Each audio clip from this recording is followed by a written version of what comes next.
With Mykel. How are you doing this afternoon? I'm doing great. How are you? Great, hanging in there. You recently released your EP, Hometown Runaway, which has been a long time in the making. Yes. I'm not being sarcastic in that. What do you think? What are some of the reasons why it did take so long? Well, I think honestly, this was the first time I kind of felt like unintentionally I knew who I was and what I wanted to say. Like in terms of in the industry. I was writing and releasing singles, my whole last 10 years in Los Angeles, and it's been fun and amazing, but this was kind of the first project where I was like, oh, this is like who I am as a person. This is like my thesis statement, and that warranted a whole project instead of just a one-off single. So it's special in that way. Tell me a little bit about the meaning behind the title. Yeah. So I dropped out of college and I moved to Los Angeles when I was 19 years old from Salt Lake City, Utah. So, spent the whole 10 years here networking, doing various things, having things fall apart, not go according to plan, be broke, some highs, some lows, gotten what should have been a fatal car crash, and then kind of rerouted and just halted from there. And so I think obviously I'm a hometown runaway. So when I sat down and that idea came to me, I was like, oh, that's the people, that's the community. Like that's all of us. You know what I mean? We're all our own little hometown runaways in different ways, whether or not we actually left home. But that's why. I love that. Who or what inspired your songwriting this time around? Oh my goodness. Okay. When it came to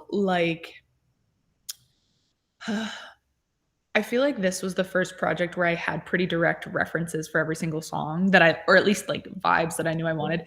Production wise, Griff has been a huge inspiration for a lot of these songs. Obviously, Renee Rapp, I really resonate. I'm a previous theater kid too. So all of that big vocal, big drama, like I love that. But then we even went into like Hell's Bells, AC/DC was like the drag you down kind of reference that I was channeling. So we kind of ping ponged around, but it was really fun.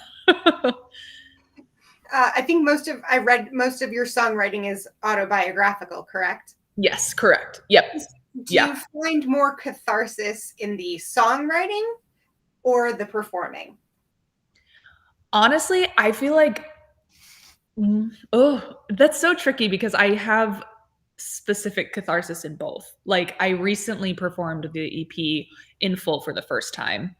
And that was wild because it was the first time it felt like just me, like every part of me, like the pop queen, the dancing, the chill, stripped down, like all of it got to be together in one world. And I was like, this is amazing. Like, so that was super healing. But I think like the emotional catharsis, like the writing is where I'm really like in the weeds of my thoughts and getting that out there. And trying not to overthink it. So I'd say probably the sessions are where more of like the emotional weight is lifted. Love that. Last month, I believe you released the track, How Do You Know? How was that song sort of born? Did it start with a lyric, the bridge? So it started with that synth that you hear. I went to Utah to work with my producer and friend Todd, and it was very much an us two together. I didn't come in with a pre-existing idea. I just knew I wanted him to do a track. And he started kind of playing that chord. And I was like, ooh, this feels like, okay. I was also feeling existential and like, hey, what is everything? What does it all even mean? Like, what's the point? I was in the middle of my like chaos with it all. Cause this project was kind of an accident. So it was genuinely me just being like, what is the point? And so it started front to back. I think I just was like, you know what? Like the vision was like, okay, I'm driving on the 405. I passed my ex's exit, right? And I'm like, oh, I wonder what they're doing. That's crazy. I can't believe that I did that for 2.5 years. I can't believe any of this is happening. Like, has any decision that I've ever made been correct? Like it's that when you're stuck in traffic and you're just like, oh, okay. So like, how do I know if anything's real? Like what is going on? And you're trapped with your own thoughts in the car. So that was kind of the story that came to me through the chords, and then the words came afterwards. Yeah, when we're in our car, it's like one of the few times that we are sort of stuck with our own thoughts. Yeah, totally. If our steering wheel could be a therapist, what might it say back? Literally that. So sometimes the music in the podcast, they still don't tune it out. It's not enough. And you're just like, okay. I feel like the slower the traffic, the more our inner monologue, as long as you have one, like Yep. Because cycles you're and, not like gets focused on louder. driving anymore. You're just like on autopilot. Oh, dangerous times. But yeah. For sure. What song in the EP went through the most transformation from the demo to the final recorded product? Oh. Okay. I'm running through the list in my head. I would have to say either, I think Drag You Down or Hometown Runaway. Hometown Runaway went through a couple different drum iterations that really like changed how it felt. I had like the words kind of stayed the same and the melody stayed similar. Um, but that one kind of went through a good few different vibes, some that were more like slow and cinematically built, and some that were more like really heavy hitting pop. And then we kind of landed in that middle lane. Um, yeah, so I'd say Hometown actually, for sure. If someone is watching this and they have never heard you before, what's the one song that they should listen to first to get a good sense of your overall sound? I think that they should listen to Hometown Runaway or How Do You Know? Because I think that kind of encompasses like A, who I am, just from like a storyline perspective, and B, just vocally speaking. I think those speak to a lot of the elements that are core to who I am as an artist. You also recently released the track Brace for Impact. Who came Mhm. up with the video treatment for that song? Oh my gosh. Okay. So my roommate and like best friend Whitney, she directed it. And then one of my good friends, Jerry's son, is a fabulous cinematographer. So like all of us together kind of sat down and I was like, look, we're going back to the site of the crash. Like I want it to be raw in the desert, like simple but just beautiful, right? um and so it was really just like a gang of my good friends. I mean, you live in LA for 10 years, you end up making friends that actually are doing very cool stuff with their lives. My roommate works for Disney, Jerry works for Nick Cannon, and like a bunch of other people. So like it's really cool to see, even like on the producer front for this project, all of the people that have done such cool things that are just actually my real friends and came together authentically to help me because they believed in what I was saying. So that was really amazing. They both did a fabulous job. Amazing. What role do you think music videos have in 2025? Not a big enough one. I agree with you on that for sure. Yeah, the video is like my favorite part, but it's unfortunately the part that is like the least crucial now. I mean, the thing is, like, visual is always really important to connecting with people, I think. And just because now it's shorter and it's more vertical based doesn't mean it's not important. But I think you do just have to adapt your vision accordingly. You know what I mean? It's a little bit more, it's shorter form. So I wish that we could go back into the like, and people do. I just, I'm independent. So I've got to like pick my battles and like financially be a little bit aware. But yeah, but I still had fun doing these vertical visuals and I think that they're helpful. I don't know if they moved the needle at all, but as far as expressing my vision from like an artist perspective, I think it's still so important. And how do you balance your social media when it comes to wanting to share and advertise your new music, but you also want to come across as authentic and not like cramming someone's face full of. Yeah. Yes. It's so hard. It's so hard. It's a balance that I have not quite figured out, I'd say. I think thankfully in like my year off before I wrote this EP, I decided just as a creative outlet to start a different social media account, like a separate one that nobody knew about called Don't Chase Your Dreams. Cause I was like, I'm done. Like, I just need a creative outlet. I'm just gonna do my little videos. I'm gonna make matcha because I like that. Like I come from like a athletic family, so like supplements, wellness, whatever. And that account ended up taking off and is what I do now for my job. And the universe was almost like a slap in the face where it's like, ha, you can't figure out music, but we can give you beverages. so,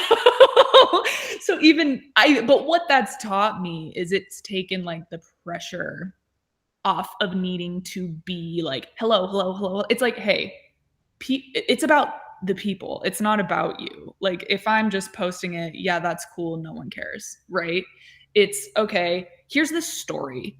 If it resonates with you, that's awesome. But here is what I went through and what this means. Not just like, here's another song, I'm so cool, look at this. Like really just taught me to kind of reframe and be like, oh, I know in my core that music helps people, but a lot of times in the portraying of it or the releasing of it, people get lost in the sauce of like, look at me, when it's like, no, no, no, no, this is for people. I know that that seems kind of self-serving, but like wherever it goes, it goes. I'm not going to force it. I'm just going to put out what I need to put out, but focus on what it means in the hopes that other people are like, oh, I've been through that, and kind of leave it there instead of kind of overdoing it like I maybe had in the past.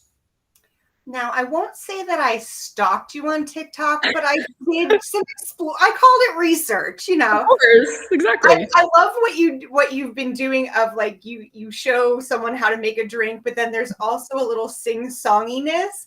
And I think that's so clever because it's like, oh, wait, she's got this amazing voice. So if you're just there for the drink, you get a little of like, wait a minute, she should be a singer. And then like you do a little research. Oh, damn, she is a singer. So I love that I think it's such I haven't thought about it like that at all, but that's so real. It's a little more like roundabout where it's like they get to discover me instead of me having to scream at them, and I'm just dicking around being myself, like making a mantra.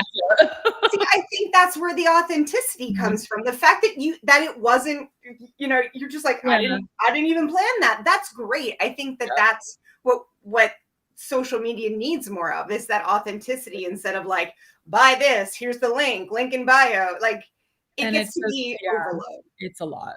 It's a lot. No pun, well, pun intended. The matcha and the drinks did get you in a little hot water. They did. Yes. Are you allowed to talk about that? Or shall we just chuckle about it? I am allowed to state what has happened. Yes. So I yeah, I'll tell it. I used to work for Erewhon in their tonic bar. That was part of what helped like grow my love of wellness. It was always there, but like, you know, kind of my information. And I was sharing on the internet sort of like the funny stories of the silly customers I would come across, never naming names. And, you know, just the recipes, always kind of like my version, but really, really close to the original. And I ended up getting a couple cease and desists from Erewhon. And after like a year, like they knew about me. Like my managers had seen the videos for a long time. So I was like, I don't know why now, but that's okay. So yeah, got a little hot water. Can't really talk about them anymore. So now I just post random smoothie recipes that have nothing to do with anything. Of course not. You know? Man, we can't have nice things. The man's always got to keep us down one way or another. No, it is cool though, because I really thought that that was the end of that. I was like, oh, I have to take everything down. There goes like literally my income source that kept me in LA. Okay. And then it somehow has not. And I'm like, okay, I have faith in like my friends, my people, the wellness community. So it's opened a lot of cool doors. So that's See, maybe you are the queen of the pivot and you aren't giving yourself the credit for it, right? Like literally, listen, I said be detached and I meant it. Like I am kind of just going and trusting that new opportunities are going to present themselves and that I can figure it out along the way. And that's all any of us can do, truly. I love that doesn't make you anxious because it makes me anxious.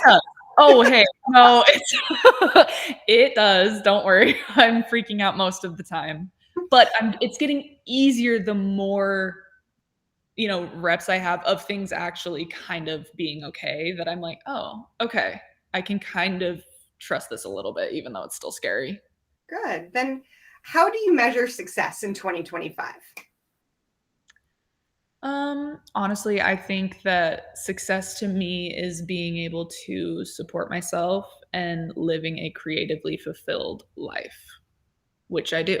So that's kind of all that matters to me now. Cause I'm like, I'm never gonna stop like making music, but I don't have as many, like I have goals. I have things that I'm working towards doing, but I'm less outcome dependent. Like success is not if you're Taylor Swift to me. Success is, oh, I'm structuring a life that makes me really fulfilled and really happy, especially in 2025 where everything feels really dark and really scary.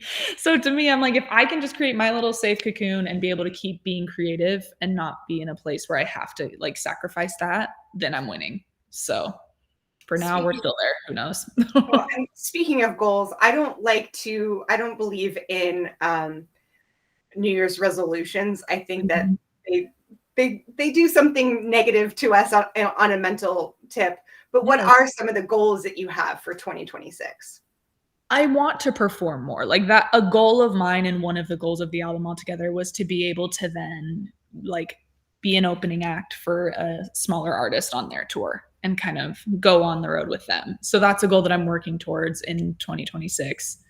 Um, I'm gonna keep trying to get this EP to reach as many people as possible. Like it's more just kind of like, hey, keep sharing the story and see where it goes. Get more performing. That would be amazing just because I love that piece of it. And that's the piece that's kind of hardest to sustain independently. So yeah, those are my goals before world domination, obviously. A girl can dream, correct? That's what I'm trying to say. I'm like, look, you gotta have. Well, yeah. Well, I feel like if you don't dream and you don't make those goals and you don't have something to work for, then what are we doing here? So Well, and that's the thing. I'm big on like speaking it, where I'm like, yeah, like my ultimate dream is to be the Super Bowl halftime show. All my brothers are professional football players. My dad was. It's the perfect culmination of like who I am, right? But I think before it was like I was trapping myself with my goals and being like, this means I have to do this or else I can't keep promises to myself. And that means something's wrong with me. Now it's more, okay, I'm speaking it into existence, but my worth is not attached to it anymore. So that's a huge difference for the mental. I guess this is growing up. Yeah, I'm like, oh, my frontal lobe is kind of here. That's crazy for now. Who knows? Well, stay tuned for much more from Mykel, the queen of the pivot. And be sure to check out Hometown Runaway, out right now. This is Jackie, thanks to In the Key of Change and Chorus FM. Thank you so much. We are all